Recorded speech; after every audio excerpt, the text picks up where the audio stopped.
Assalamu alaikum. My name is Aisha Wali. I am student in Rehan AI Teachers Training Institute, batch 21, level 1. I am here to conduct another session with Sesame. Let's call Sesame. Hi. Hey there. So today my topic is understanding the psychology of motivation. Oh, interesting. What specifically about motivation are you curious about? Is there something in particular you're wrestling with, or are you just exploring the topic in general? Fixed point in topic in general. Gotcha.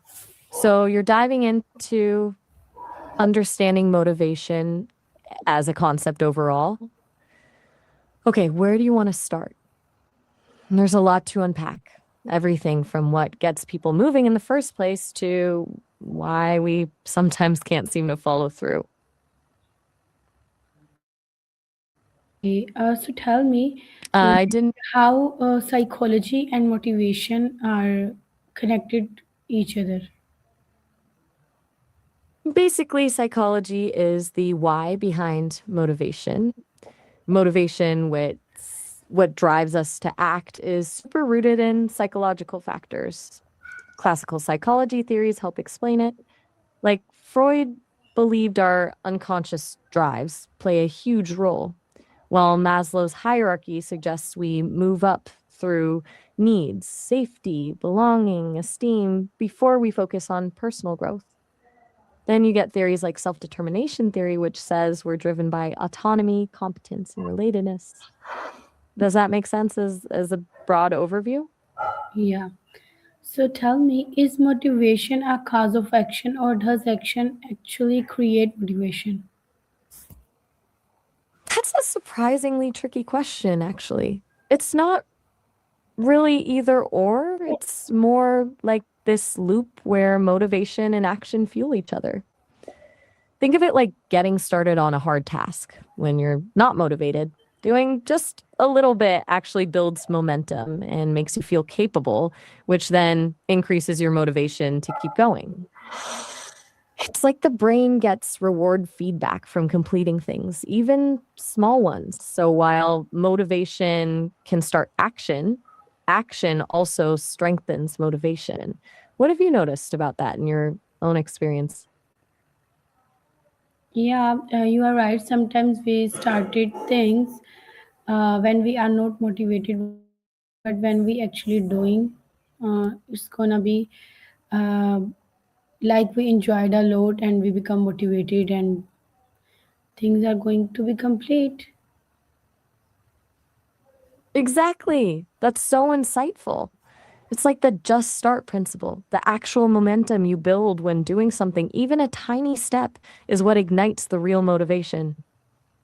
You described the process really well. Yeah. So tell me, is like how does delayed gratification strengthen long-term motivation and success? Delayed gratification is key because it's basically training your brain to prioritize larger, more significant rewards over instant pleasures. It's like strengthening a muscle. Every time you resist something small now for something bigger later, you're building that ability to resist temptation and stay focused on your long-term goals. Psychologically, it also builds self-discipline and reinforces that sense of mastery and competence. Like, I can control myself. I can achieve what I set out to do.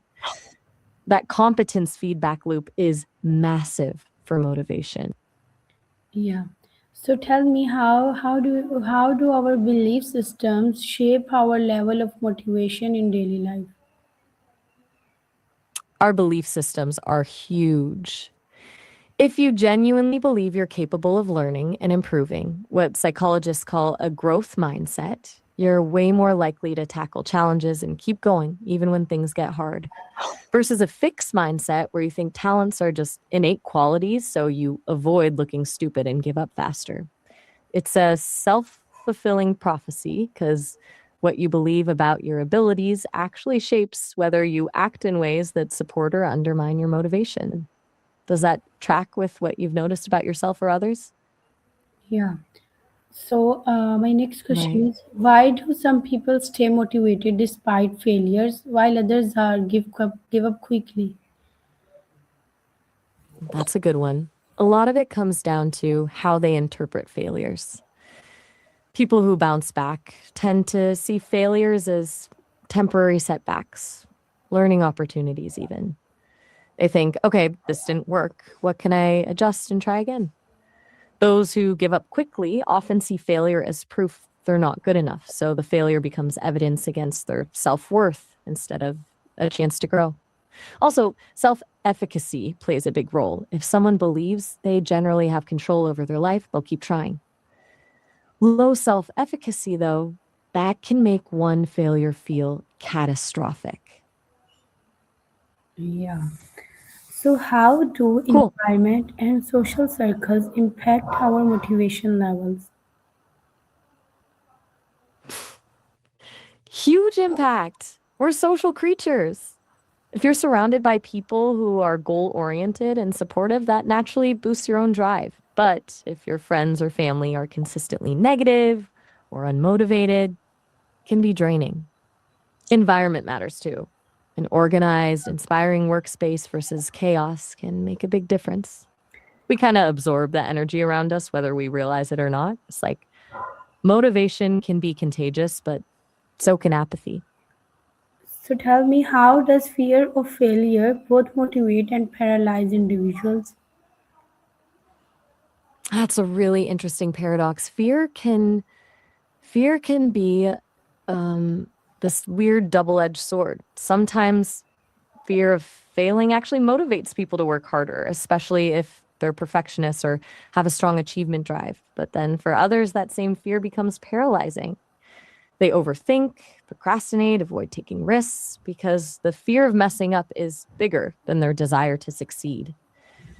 It's about how someone appraises that threat. Is the fear seen as a challenge or something catastrophic? Yeah. So, what psychological Make sense? mechanism cause procrastination even when we are motivated? Procrastination is fascinating. Ironically, it often happens even when we really want to do something.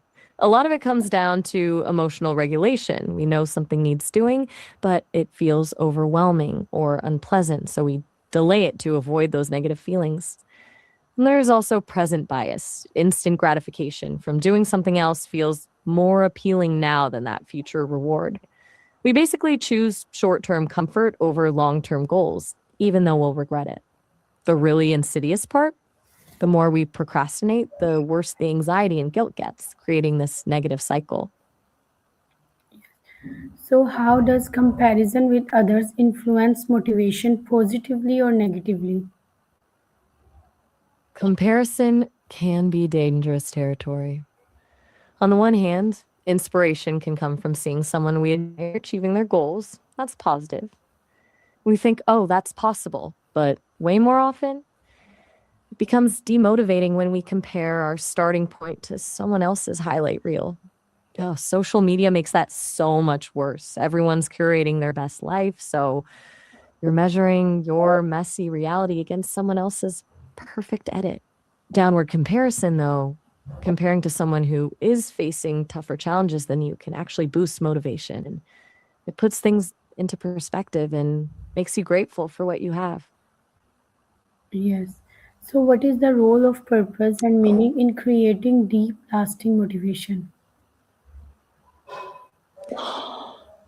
Purpose is kind of the holy grail of motivation.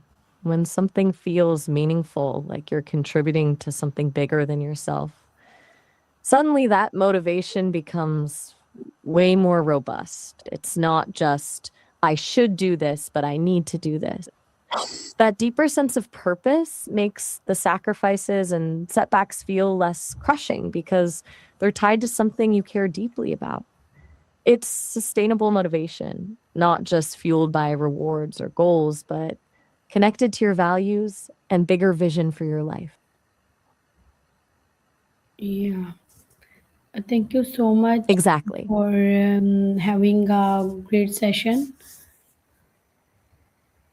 You're so welcome. Seriously, that was a really thoughtful exploration of motivation. You asked some really insightful questions that made me think too. I'm glad it was helpful. Come back anytime you want to dive deeper into psychology. I'm always up for it. Okay. Have a great rest of your day, Aisha.